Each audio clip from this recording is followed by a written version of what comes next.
একরাশ ভরা দুঃখ আজকে মনের মধ্যে। এই নদীটাতে কিছুদিন আগে একটা ছেলে স্নান করতে গিয়ে মারা গেছে। আশা করি তোমরা বেশিরভাগ জনই শুনেছ। খবরটা ছিল হচ্ছে চম্পাশিরি সমরনগরের দিকের। ছেলেটাকে আমরা সবাই চিনতাম, তাই মনটা আজকে বড্ড খারাপ। 3-4 দিন ধরে অনেক ছেলেটাকে খোঁজার চেষ্টা করেছে, অনেক ডুবুরিরাও এসেছিল, কিন্তু শেষমেশে ছেলেটাকে আর পাওয়া গেল না। চলো তাহলে আজকের ভিডিওটা শুরু করি, আর গল্প করতে করতে সে ছেলেটার কিভাবে কি হলো সেটাও বলবো তোমাদেরকে। আজকে রবিবার, বৃষ্টি ভেজা শহর শিলিগুড়ি। আমি আর কর্তামশাই যাচ্ছি বাজারে মাংস কিনতে আর কিছু সবজি কিনবো। তার সঙ্গে কর্তামশাইয়ের বেশ 2-3 জন বন্ধুও যাচ্ছে। আমাদের এখানে একটা দোকান আছে যেখান থেকে খাসির মাংস ভীষণ সুন্দর পাওয়া যায়। সেই কাকুটা একদম ভালো মাংস আমাদেরকে দেয়। আসলে বেশ ধরো 3-4 বছর ধরে সেখান থেকে নিচ্ছি, তো চেনা জানা হয়ে গেছে। এখন আছি আমরা জংশন। আশা করি যারা শিলিগুড়িতে থাকো তারা এই জংশনের রাস্তাটা সবাই চেনো। জংশন দিয়ে ঢুকে গিয়েই পাতি কলোনিতে আছে এই মাছ মাংসের বাজার। কর্তামশাই একদম মুরগির মাংস খেতে বেশ কিছুদিন হলো পছন্দ করছে না, তাই আমরা রবিবার করে অল্প একটু হলেও খাসির মাংসটা নিয়ে যাই। আর এই জংশনের রাস্তাটা এতটাই সবুজ, ভীষণ ভালো লাগে দেখতে। বাজার করে এসে সবাই মিলে দাঁড়িয়েছি হচ্ছে প্রধাননগরে। এখানে একটা দাদা চা বানায়, তার বাবাও বানায়, কিন্তু দুজনই দারুণ সুন্দর চা বানায়। আমাদের খাওয়া সব থেকে বেস্ট চা মনে হয় এখানে পাওয়া যায়। আসলে আমাদের রবিবারের সকালের বাধা ধরা একটা দোকান। বাজার করতে গেলে এখানে এসে একবার চাটা খাবই। আজকে আকাশের মুখটা বেশ গোমরা। বাড়িতে এসে আলু পেঁয়াজ মশলা করে নিজে আগে মাংসটা বসালাম। সেই যে জামাই ষষ্ঠীর সময় কড়াইটা নিয়েছিলাম মনে আছে, সেটাই আজকে প্রথম উদ্বোধন করলাম। আর উদ্বোধনটা যখন আমি শুরু করলাম, কর্তামশাই এসে বলল তোমাকে করতে হবে না, মাংসটা আজকে আমি অন্যরকমভাবে রান্না করছি। সারা সপ্তাহ রান্না করার পরে যদি একটা দিন রান্নাঘর থেকে ছুটি পাওয়া যায়, তাহলে আমার মনে হয় প্রত্যেকটা বাড়ির বউদের ভীষণ খুশি হয়। আমারও তাই হয়েছে। দেখলাম সেই তেলের মধ্যে যে পেঁয়াজটা ভেজেছিলাম তার মধ্যে মাংসটা দিয়ে ঢাকা দিয়ে বেশ খানিক্ষণ পেঁয়াজ আর মাংসটাকে ভেজে নিল। তারপরে সেই যে মশলাটা করে রেখেছিলাম পেঁয়াজ আদা রসুন লঙ্কা বাটা দিয়ে, সেটা দিল। আর দিল কিছুটা গুঁড়ো মশলা, ওই যেরকম হলুদ গুঁড়ো লঙ্কা গুঁড়ো নুন এগুলো সব।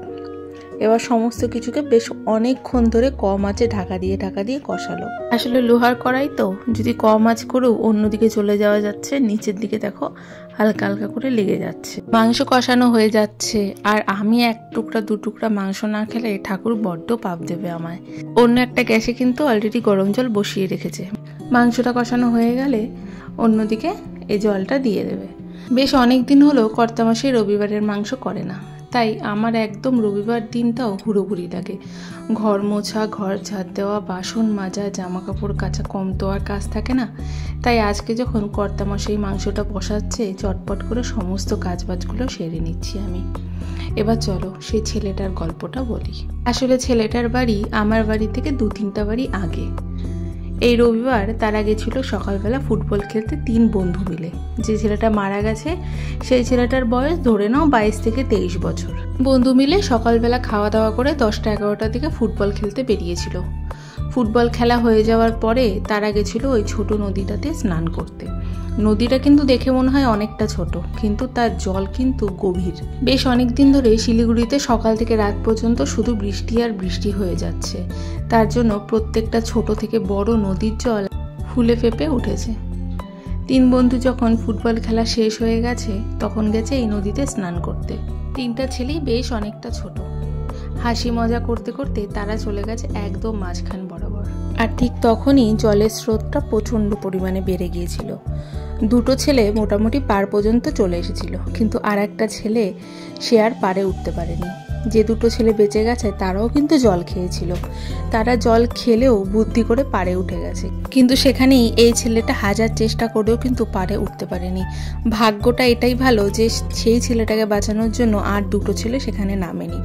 দেখতে দেখতে বিশ্বাস করবে না, ছেলেটাকে যে কোথায় নিয়ে গেল বোঝাই গেল না। সেদিন বিকাল থেকে শুরু করে সারা রাতভর ডুবুরিরা খুঁজেছে, কিন্তু কোথাও পায়নি তার বডি। দেখতে দেখতে চোখের সামনে একটা তরতাজা প্রাণ চলে গেল, ভাবাই যায় না। গোটা পাড়াটায় যেন শোকের ছায়া নেমে পড়েছে। আমার এই ভিডিওটা যদি কোনো ছোটরা দেখে থাকো, আমি একটাই কথা বলবো, এই বর্ষার সময় তোমরা নদীতে স্নান করতে যেও না। বিকেলে জল খাবারে একটু লুচি আর মাংস খেয়ে আমরা বেরোলাম জংশনের উদ্দেশ্যে। আসলে ওয়েদারটা এতটাই খারাপ, ওই গুলমাতে যাওয়ার সাহস আমরা কেউ পেলাম না, কারণ যখন তখন হুটহাট করে বৃষ্টি নেমে যাচ্ছে। তাই জংশনে বসেই চা চিপস খেয়ে বেশ অনেক রাত পর্যন্ত গল্পগুজবটা সারলাম। রাত্রি তখন 12টা বাজে যখন বাড়ির পথে রওনা দিলাম। আমরা 4 জন থাকলে টাইমের কোনো খেয়ালই থাকে না, গল্প করতে করতে ভুলেই যাই। দেখো রাস্তাঘাট প্রচণ্ড ফাঁকা। আজকের ভিডিওটা এখানেই শেষ করছি।